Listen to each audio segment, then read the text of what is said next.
కొండవలస వెళ్ళిపోవడం చాలా బాధగా ఉంది. ఎందుకంటే రంగస్థలం నుంచి వచ్చిన మంచి నటుడు కొండవలస లక్ష్మణరావు. మంచి నటుడుగానే కాకుండా మంచి మనిషిగా కూడా పేరు తెచ్చుకున్నాడు. మేము ఎన్నో సినిమాల్లో మొదటి సినిమానే అవును వాళ్ళిద్దరు ఇష్టపడ్డాడులో కూడా కలిసి నటించాం.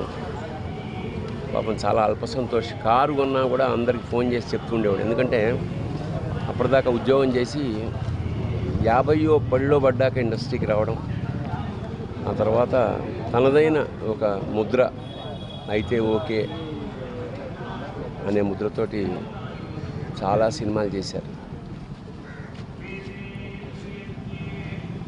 వరుసగా కళ్ళు చిదంబరం, మాడా గారు, ఇతను చాలా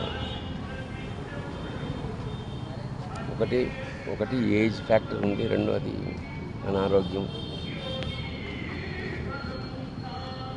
ఏదైనా మేము కలిసి తానా ప్రోగ్రామ్స్ కూడా కలిసి వెళ్ళాం ఫ్యామిలీస్తో సహా. అదే ఆవిడ ఫీల్ అవుతుంది. అన్ని ఐశ్వర్యాలు ఇచ్చి 5వ తనం తీసుకెళ్ళిపోయడం చాలా బాధపడుతుంది ఆవిడ. పాపం మన చేతిలో ఏమీ లేదు. కొండవలస లక్ష్మణరావు గారి ఆత్మశాంతి, పరమేశ్వరుడు శాంతి కలిగించాలని ప్రార్థిస్తాను. నా బంధువు, నా స్నేహితుడు, నా అల్లుడు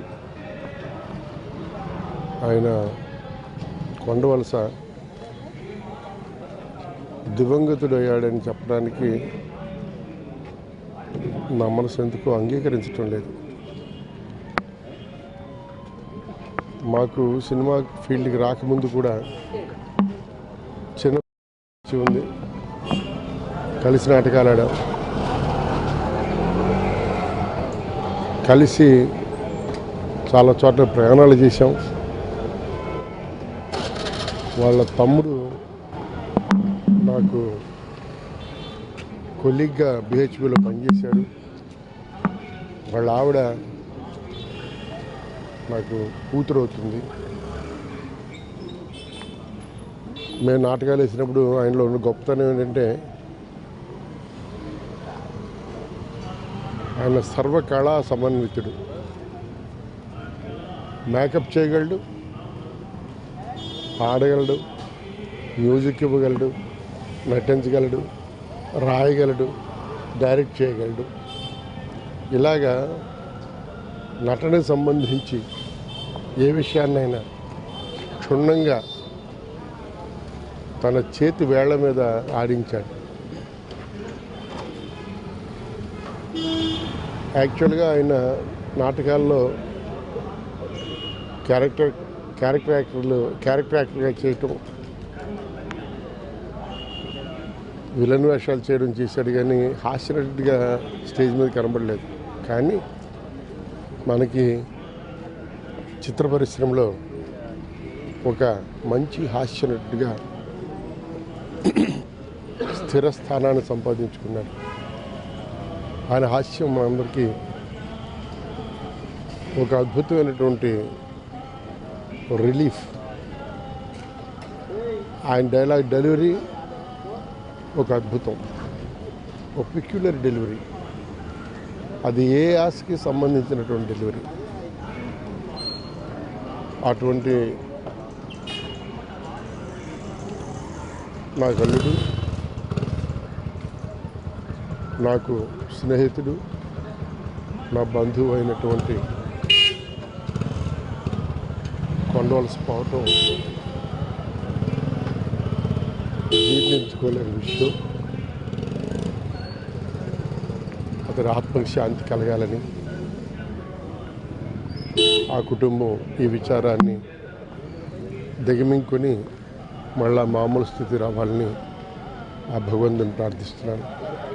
మీ అందరికీ తెలిసిందే, సోమవారం నాడు ఈవినింగ్ చనిపోయారు ఆయన. 7:30-8 ఆ ప్రాంతంలో.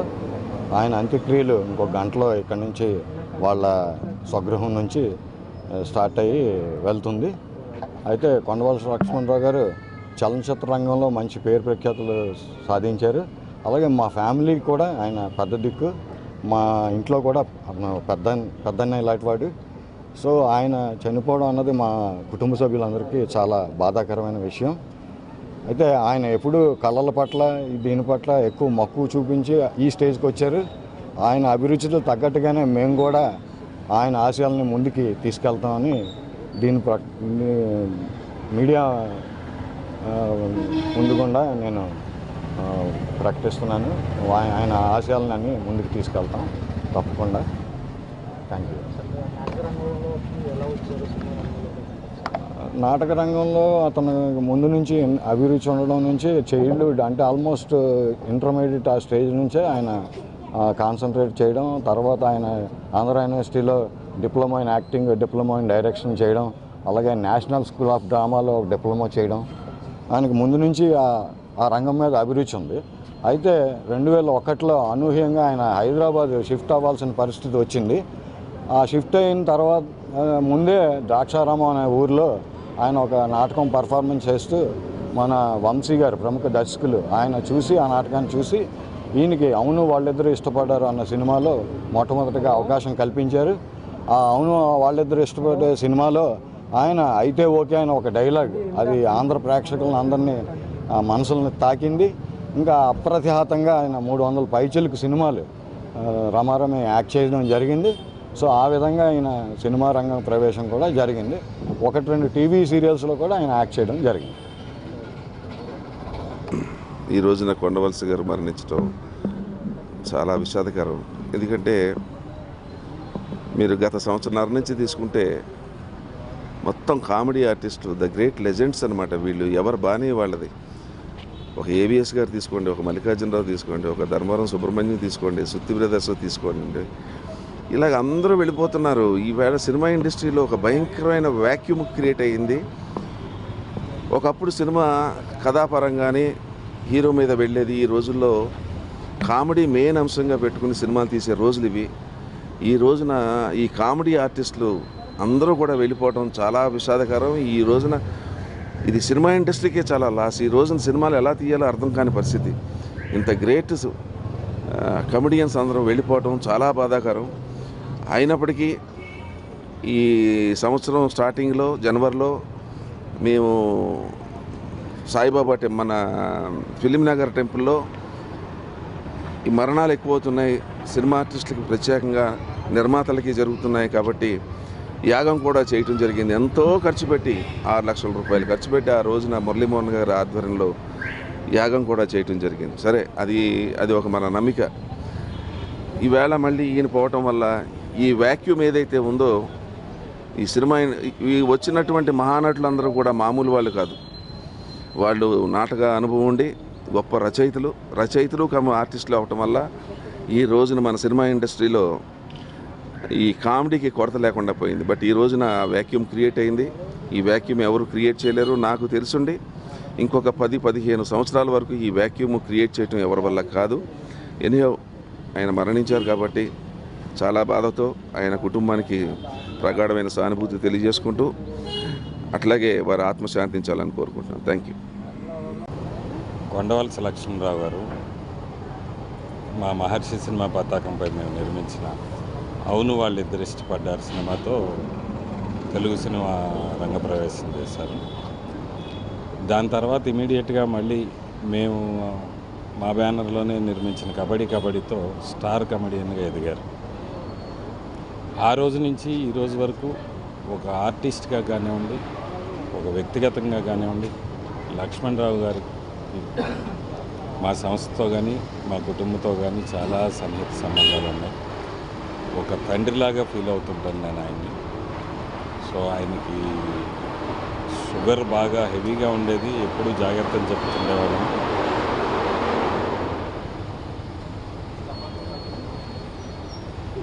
కొండవలస లక్ష్మణరావు గారి మరణం ఒక తెలుగు సినిమాలో ఒక చక్కటి కామెడీ నటుని కోల్పోయింది. వారికి వారి కుటుంబ సభ్యులకి నా తరపున మా సంస్థ తరపున ప్రగాఢ సానుభూతి తెలియజేస్తున్నాను. కొండవలస లక్ష్మణరావు గారు భౌతికంగా మన వద్ద లేకపోయినా ఆయన మొదటి సినిమాలో మన అందరి చేత శభాష్ అనిపించే ఒక డైలాగ్ చెప్పేవారు ఎప్పుడు. ఆ డైలాగ్ ఎప్పుడు కలకాలం తెలుగు ప్రేక్షకులు ఏమంటే ఉంటుంది. అయితే ఓకే, అయితే ఓకే, లక్ష్మణరావు గారు లేకపోయినా అయితే ఓకే ఎప్పుడు మన వెంట ఉంటుంది. ఉంటాను. నేను యాక్టర్ అయిన ఒక 2-3 ఏళ్ళకి ఆయన కూడా యాక్టర్ అయ్యారండి. అంటే దాదాపుగా మాది ఎక్కువ డ్యూరేషన్ మేము కలిసి నటించినవి. పక్కగా మా క్యారెక్టర్లు కూడా ఇంచుమించుగా దగ్గరగా ఉండేవి. కాంబినేషన్లు కానీ క్యారెక్టర్లు కానీ చాలా సినిమాల్లో, ముఖ్యంగా ఈవీవి గారి సినిమాల్లో మాకు మంచి కాంబినేషన్లు ఉండేవి. ఆయన కూడా నాలాగే నాటక రంగం నుంచి వచ్చాడు. అంటే నిన్నటిదాకా మనకి ఒక గ్రూప్ ఆఫ్ కమెడియన్స్ ఉండేవారండి. ఒక ఏజ్డ్ అబవ్ 40, అబవ్ 50 అట్లా. అది ఒక మెచ్యూర్డ్ కామెడీగా వాళ్ళు ఏం చేసినా కూడా వాళ్ళ ఎక్స్ప్రెషన్స్లో ఎంతో కొంత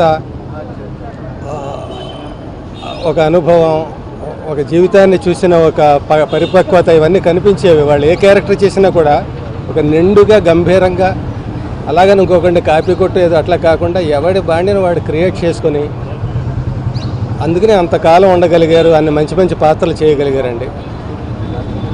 దురదృష్టం అంటే అది అదృష్టం అయితే, దురదృష్టం ఏంటంటే అందరూ ఏజ్డ్ అవ్వడంతో కొందరు వయసు ఎక్కువయ్యి, కొందరు ఆరోగ్యం బాగోలేక అలా వాళ్ళ టైంకి వాళ్ళు వెళ్ళిపోవడం జరుగుతోంది. ఈ మధ్యకాలంలో అందరూ ఒకేసారి అయిపోవడంతో మరి షాకింగ్గా పలకరింపులు కానీ మమ్మల్ని అడిగి ఒక చిన్న కన్ఫ్యూజన్, ఎవరు ఉన్నారు ఎవరు లేరు అనే పరిస్థితి వచ్చింది. అది హాస్యం తెలుగులో. ఇప్పుడు ఉన్నవాళ్ళు లేరనుకుంటున్నారు, లేని వాళ్ళు ఉన్నారనుకుంటున్నారు. అట్లా చాలా బాధ అనిపిస్తూ ఉంటుంది. శాశ్వతంగా ఎవరు ఉండలేరు, కానీ ఇంకొన్నాళ్ళు ఉంటే బాగుండని అనిపిస్తుంది. మంచి నటులు పోతే, అందులో మనతో కలిసి నటించిన నటులు, ముఖ్యంగా కొండవలస గారు, ఆయన మంచి క్యారెక్టర్ ఆర్టిస్ట్. ఆయన నాటకరంగం నుంచి వచ్చాడేమో, క్యారెక్టర్ని ఎలా పండించాలి, 10 మంది క్యారెక్టర్లు పక్కన ఉన్నప్పుడు వాళ్ళతో పోటీ పడి తను ఎలాగా వాళ్ళని డామినేట్ చేయడం గురించి కాకపోయినా వాళ్ళతో పోటీ పడి నటించాలి, తను కూడా ప్రూవ్ చేసుకోవాలనే తపన కనిపించేది ప్రతిసారి. మరీ అందరితో ఎక్కువ కలివిడిగా ఉండేవాడు కాదు, దూరంగా ఉండేవాడు కాదు. అట్లాగా తామరాకు మీద నీటిబొట్టుగా అందరితో అయితే ఓకే అంటూ అట్లా నవ్విస్తూ చిన్నపిల్లాడిలాగా ఉండేవాడు, మళ్ళీ గంభీరంగా పెద్దవాడుగానే ఉండేవాడు. అలా తన ప్రత్యేకతను కాపాడుకున్నాడు అన్ని విషయాల్లో, నటనలో కాదు క్యారెక్టర్లో కూడా. మంచి గౌరవం సహనట్లు అంటే అతనికి అందరికీ కూడా. వయసులో చిన్నవాళ్ళైనా నాలాంటి వాడికి కూడా విష్ చేసే పద్ధతి కానీ ఇంకోటి కానీ, అయ్యో ఈయనేంటి పెద్ద ఆయన ఇలా చేస్తున్నాడు అన్నట్టుగా అనిపిస్తుంది. అలా ఒక పద్ధతిలో ఆయన ఇండస్ట్రీలో ఉన్నారు, తనదంటూ తన ముద్ర వేసుకున్నారు. ఆయన కుటుంబానికి ఆయురారోగ్యాలు కలిగించాలని కోరుకుంటాం. ఎక్కువ షూటింగ్లో ఒకే అవుట్డోర్లు ఎక్కువ వెళ్తే ఒకే మంచం మీద ఇద్దరం పడుకునేవాళ్ళం. అంత స్నేహంగా ఉండేవాడు. అంటే ఆర్టిస్ట్గా కాకుండా స్నేహానికి మంచి విలువనిచ్చే మనిషి. అంతేకాకుండా కలిసిపోతాడు, ఎవరితోటైనా సరే కలిసిపోయే మనిషి. అటువంటి కలిసిపోయే మనిషి మమ్మల్ని అందరినీ ఇచ్చిపెట్టి వేరే చోట కలిసిపోయినందుకు చాలా బాధగా ఉన్నా ఆయన ఆత్మకు శాంతి కలగాలని కోరుకుంటున్నాను. లాంగ్వేజ్లో కల్లా తెలుగు లాంగ్వేజ్లోనే కమెడియన్స్ ఎక్కువ ఉన్నారు అని ఎప్పుడూ అనుకునేవాళ్ళం. బహుశా అందరి నోటంట వచ్చిన ఈ మాట దిష్టి కొట్టిందో ఏమో, ఒక్కొక్క కమెడియన్ రాలిపోతున్నాడు. తెలుగు ఫీల్డ్కి ఇవాళ కమెడియన్స్ తగ్గిపోయారు, వరుసనే వెళ్ళిపోయారు అందరూ. మరి అది శాపమో దిష్టో అయితే నాకు కరెక్ట్గా తెలియదు, కానీ మన కమెడియన్సే ఎక్కువ మంది చచ్చిపోతున్నారు. అది తెలుగు సినిమా చేసుకున్న దౌర్భాగ్యం అని నేను అనుకుంటాను. కొండవలస గారిని గురించి అందరూ చెప్పే ఉంటారు, చాలా మంచివాడు, ఆత్మీయతగా ఉండేవాడు, అందరితోనూ ఎఫెక్షనేట్గా ఉండేవాడు,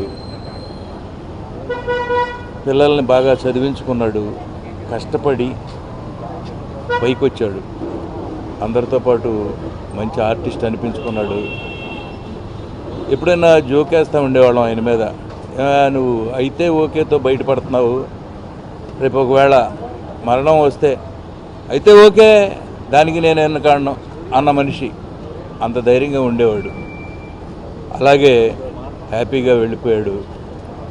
వాళ్ళ కుటుంబానికి మా ప్రగాఢ సానుభూతి, మా ఆర్టిస్టులు అందరి తరఫున మేమంతా కూడా వాళ్ళ వెనకాల ఉంటాం. ఏదైనా అవసరం వచ్చినా కూడా మాలో ఎవరిని అడిగినా కూడా హెల్ప్ చేస్తారు. అందుకే ఆయన్ని ఆఖరిసారిగా చూడటానికి మేమంతా వచ్చాం. వాళ్ళ ఆవిడ మేము కలిసి ఆయన అమెరికా వెళ్ళాము. అమెరికాలో వాళ్ళ అమ్మాయి దగ్గర వదిలిపెట్టాను నేను. అంత ఆప్యాయతగా ఉండేవాళ్ళం. అటువంటి ఆ ఈవీవి గారు కూడా వెళ్ళిపోయాడు. ఈవీవి గారు ఉంటే సంవత్సరానికి 2 సినిమాలు గ్యారెంటీగా అందరం కలిసేవాళ్ళం. 20 రోజులు 30 రోజులు. ఫారిన్ అంటే ఏంటో తెలవని వాళ్ళందరినీ ఈవీవి గారు ఫారిన్ తీసుకెళ్ళాడు. 20 రోజులు 30 రోజులు అక్కడ అందరూ ఎంజాయ్ చేసి ఆ సినిమాలన్నీ సక్సెస్. ఏదైనా ఆయన కుటుంబ వాసులందరికీ, వాళ్ళ అబ్బాయికి వాళ్ళ అమ్మాయిలకి మనశ్శాంతి కలగాలని, ఆయన ఎక్కడున్నా కూడా, ఎక్కడుంటాడు ఆ సినిమా పిచ్చలోనే ఉంటాడు, అయితే ఓకే అంటూ ఉంటాడు. ఎక్కడో పైన ఉన్నా కూడా మనశ్శాంతిగా ఉండాలని మేమంతా మా తరఫున, మూవీ ఆర్టిస్ట్ అసోసియేషన్ తరఫున కోరుకుంటూ సెలవు తీసుకుంటున్నాం. రావు గారు అందరికీ తెలుసు, మంచి హాస్య నటుడు. అయితే ఓకే అన్న దాంతో ఫేమస్ అయ్యారన్న విషయం తెలుసు. కానీ ఆయన పోయిన వెంటనే మా అందరికీ అయితే నాట్ ఓకే అనాలనిపించింది. అయితే నాట్ ఓకే. ఎందుకంటే మంచి నటులు ఇలా ఒకరి తర్వాత ఒకరు ఏ కారణం వల్ల కానీ ఇలా వెళ్ళిపోతుంటే మన తెలుగు చిత్ర పరిశ్రమకి, హాస్యానికి ఎనలేని లోటుగానే మనం అందరం భావించాలి. ఇది చాలా దుఃఖ పరిణామం. ఆయన హాస్య నటుడుగా కాకుండా నాటకాల్లోనూ, టీవీల్లోనూ, సినిమాల్లోనూ, 3 రంగాల్లోనూ చాలా అక్కడ సాంస్కృతిక కార్యక్రమాలు కూడా వైజాగ్లో చాలా చేస్తున్నారు. అవన్నీ మీకు తెలుసు. ఆయన చాలా సందర్భాల్లో చెప్పున్నారు. అయితే ఆయన పోయిన ఈ విషయాన్ని మనం ఎవరూ ఓడ్చలేం. కానీ వారి కుటుంబానికి ఆ భగవంతుడు అండదండలు ఇవ్వాలని, ఆయన ఆత్మకు శాంతి కలగాలని artist association of Telugu television తరపున, movie artist association of Hyderabad తరపున మీ అందరికీ, వారి కుటుంబానికి ప్రగాఢ సానుభూతి తెలియజేస్తూ సెలవు తీసుకుంటున్నాను. నాకు యాక్చువల్లీ చిన్నప్పటి నుంచి బాగా తెలుసు అండి. అంటే ఆయన వాళ్ళ అబ్బాయి మేమందరం కలిసి ఒకే స్కూల్లో చదువుకునేవాళ్ళం. సో అంటే చిన్నప్పటి నుంచి మా ఫాదరు అందరూ కలిసి ఒకే దగ్గర పనిచేశారు, కోర్టర్స్లో పనిచేశారు వైజాగ్. సో నాకు బాగా క్లోజ్ అనమాట. సో ఆయనకి నాకు తెలిసి అంటే ఆల్మోస్ట్ 1 ఇయర్ నుంచి చాలా బాధపడుతున్నారు. మణిధర్ వాళ్ళ అబ్బాయి చెప్తుండేవాడు నాకు. సో మణిధర్ నేను యాక్చువల్లీ సినిమా చేయాల్సింది ఎప్పటి నుంచో. సో అది పాపం ఈయన ఇలా ఉండడం కారణంగా చాలా డిలే అవుతూ వస్తుంది. So unfortunately thing happen. So Manidhar పాపం చాలా కష్టపడ్డాడు. ఆయన ఫాదర్ని చాలా జాగ్రత్తగా చూసుకుంటూ ఇలా జరిగింది. So very sad about it. తప్పకుండా ఆయన ఆత్మకు శాంతి కలగాలని, కుటుంబ సభ్యులందరూ చాలా ధైర్యంగా ఉండాలని నేను కోరుకుంటున్నాను. మన దగ్గర కూడా ఇంకా వాళ్ళ చెల్లి కూడా మంచి భవిష్యత్తు ఉండాలి. సో ఆయన ఫాదర్ అనుకున్నది కొడుకు తీర్చాలని నేను కోరుకుంటున్నాను. సో కొండవలసి గారు ఆత్మశాంతి కలగాలని కోరుకుంటున్నాను. ఈ నెల రోజుల్లోనే మరో మంచి నటుడిని, నాకెంతో మిత్రుడు, నేనంటే చాలా ఇష్టం కొండవలసి గారికి. ఎందుకంటే మా ఇద్దరి మొదటి సినిమా ఒకటే కళ్ళు సినిమా. దాని తర్వాత చాలా గ్యాప్ తర్వాత ఆయనకి బ్రేక్ వచ్చింది ఇండస్ట్రీలో. అతి తక్కువ టైంలోనే 300 సినిమాలు చేసిన ఒక మంచి నటుడు. అంతేకాకుండా ఆయన వైజాగ్ స్టేజ్ మీద కామెడీ ఆర్టిస్ట్గా కన్నా కూడా స్టేజ్ మీద ఆయనకి సెంటిమెంట్ క్యారెక్టర్స్ అవి చాలా పేరు వచ్చినాయి. ఆయన ఎప్పుడూ చెప్తుండేవాడు. ఆయన సెట్ డిపార్ట్మెంట్లో పనిచేశారు. అలాగే తోటి ఆర్టిస్టులకి మేకప్ వేసేవారట. నాటక రంగంలో కూడా చాలా కృషి చేసి చాలా కష్టపడి ఆయన ఇంత తక్కువ కాలంలోనే 200 సినిమాలు చేయడం జరిగింది. మూవీ ఆర్టిస్టు ఆయనకి సంతాపం తెలుపుతూ ఆయన కుటుంబ సభ్యులకి ధైర్యం చేకూర్చాలని దేవుని ప్రార్థిస్తున్నాను. ఏమైనా కూడా నాకు చాలా కావాల్సిన వ్యక్తి. లాస్ట్ టైం నా సొంత ప్రొడక్షన్లో చేసినప్పుడు కూడా ఆయన ఆరోగ్యం బాగోపోయినా కూడా ఏ రోజు ఆయన షూటింగ్కి లేట్గా రావడం జరగలేదు. పర్లేదు సార్, కొంచెం రెస్ట్ తీసుకోండి అంటే ఇక్కడికి వస్తే హుషారుగా ఉంటుంది, షూటింగ్ వస్తే హుషారుగా ఉంటుంది, ఇంట్లో ఉంటే బోరుగా ఉంటుంది అన్నారు ఆయన. ఎనిహో నటుడుగా పక్కన పెడితే నాకు చాలా కావాల్సిన వ్యక్తి. వాళ్ళ ఇంట్లో వాళ్ళందరూ కూడా అదే అంటారు, నన్ను పెద్ద కొడుకుని పిలిచేవారు అటు ఇంట్లో. ఒక మంచి వ్యక్తిని కోల్పోవడం నాకు పర్సనల్గా కూడా నా దురదృష్టం. చాలా బాధగా ఉంది. ఒక 2-3 ఏళ్ళుగా మ్యాటర్స్ ఏమో పేర్లు మార్చడం అన్న దురదృష్టం ఏర్పడుతూ ఉంది.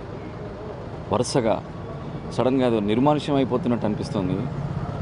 కొండవలస గారు చాలా తక్కువ పీరియడ్లో, చాలామంది యాక్టర్స్ కంటే చాలా తక్కువ పీరియడ్లో చాలా ఎక్కువ సినిమాలు, చాలా ఎక్కువ నాటకాలు, 1000 నాటకాలు, 300 సినిమాలు, ఒక 4-5 నంది అవార్డులు సాధించడం అనేది చాలా మామూలు విషయం కాదు.